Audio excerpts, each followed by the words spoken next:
It's the Aniyah Khan Show, yeah. Khan Show. It's the Aniyah Khan Show, yeah. Khan Show. Come on in and have a seat. Tell me who you wanna meet. Talent is our rodeo, reaching everyone you know. It's the Aniyah Khan Show, yeah. Khan Show. It's the Aniyah Khan Show, yeah. I'm back! Did you guys miss me? I really miss you guys. I have a big surprise for you. Could you guess her name from the rap game? If you guess LaBrie, you're right. Today we're going to be interviewing LaBrie today from the rap game. But now let's talk about Christmas. Are you excited for Christmas? I can't hear you. Are you excited for Christmas? Christmas is not about getting, it's about giving. So give a gift to someone you love.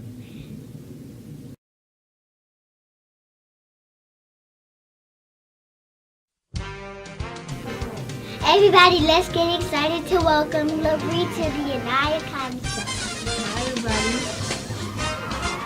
So LaBrie, welcome to my show. It's nice having you. Thank you for having me.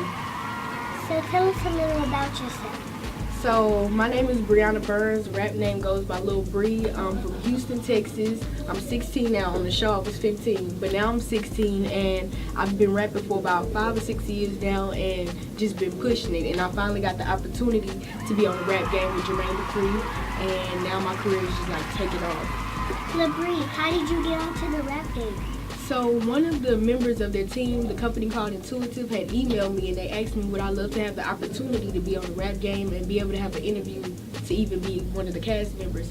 So I was excited. At first I didn't believe it. I thought they were playing. I thought they were like, this is something fake. But it was actually the actual crew. A lot of people would tag Jermaine under my pictures, my posts, my rap videos, and finally one day he liked one and it just took off from there.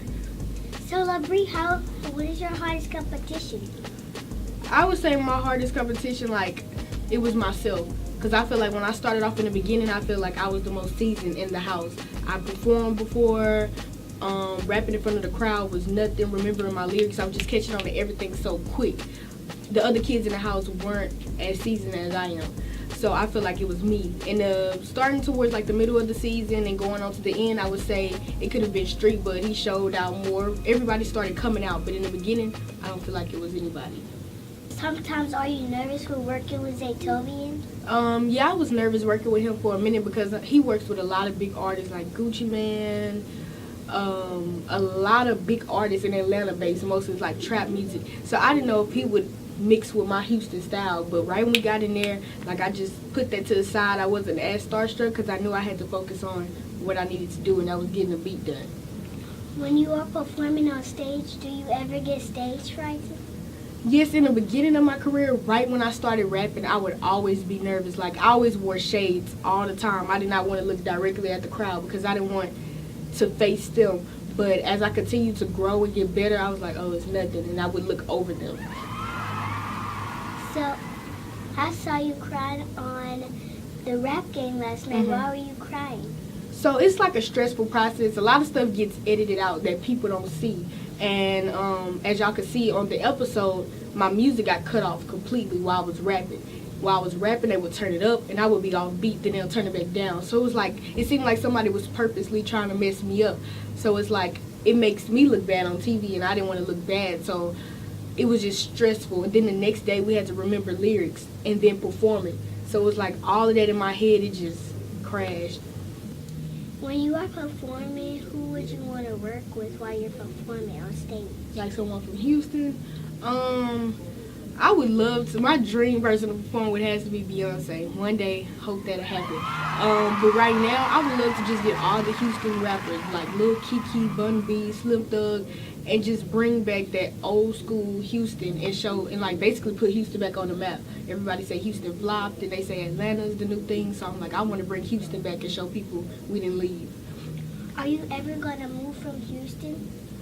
I don't plan on to no time soon because I feel like this is where it's at. Like, everybody leaves Houston to go to Atlanta or New York or LA, and I'm like, okay, we should make it where people come to Houston to be big. And I'm like, if I stay in my city and represent my city, we could go further. So who inspired you to rap? I looked at a lot of the old school women, Queen Latifah, MC Light, and that showed me that they respect themselves. They didn't have to show their body to make it in the game. So I was like, okay, I want to be just like them. I don't want to have to show my body or use anything just to make it. I want to be myself and come in the game as a strong, independent woman. So who do you listen to growing up? Listen to growing up, I was more, I'm trying to think. Dang, it's a lot. But my main one, I would say Queen Latifah once again, because she was just so powerful, and that's what really got me into rapping, like poetry type rap. And with her, it was just like no dude could tell me anything. She was so strong, and she wasn't like willing to do anything in the game. She was herself, went into acting and different things like that. And so that's what motivated me as well. What was your first song you wrote? My first song was, it was called Shoe Game Crazy. It was about shoes. I think that was the wackest song that ever made. But that got me into rapping. I had a project and I had to talk about shoes, just straight shoes. And that actually taught me how to rap because I knew how to stay on topic. Whatever I'm talking about, I stayed on topic. But yeah, that was my first song. Are you ever nervous when you work with your manager? Not really. We had a bond where, you know, he knew when to come in when it was music time and then when to come in with management. Like a lot of the other managers in the house, you know, were riding their artists, and me, I couldn't focus like that. I don't understand how they even did that, so props to them. But with me, it's like when I'm writing, I need my space to be able to brainstorm and get stuff together. So, do you do anything else besides rapping? So I used to play basketball when I was in school. I was in the band, but it was like I had to choose because I knew that was going to be hard to balance all three of them or even just two of them. I also, you know, like law enforcement, criminal justice, so stuff like that. That's what I really want to go into, but I chose rap as like my main thing. So what school do you attend? I'm homeschooled now. Before I went to the rap game, I was at Jack Yates High School, but when I went on the show, you know, I had to be filming, so I couldn't go to a public school. So what grade are you in? I'm in the 11th grade now, ready to graduate, get up out of there. So anybody in your school know you are a rapper? Yeah, I think the whole school found out. I didn't really go around saying it. I never performed at school. I performed at my middle school, but not my high school. So many people didn't know, or they underestimated me, saying, oh, well, you're a female, so, you know, she's probably not that good. But as they watched the show, you know, that changed everybody's mindset. So could you drop a few bars on us? Oh, yeah.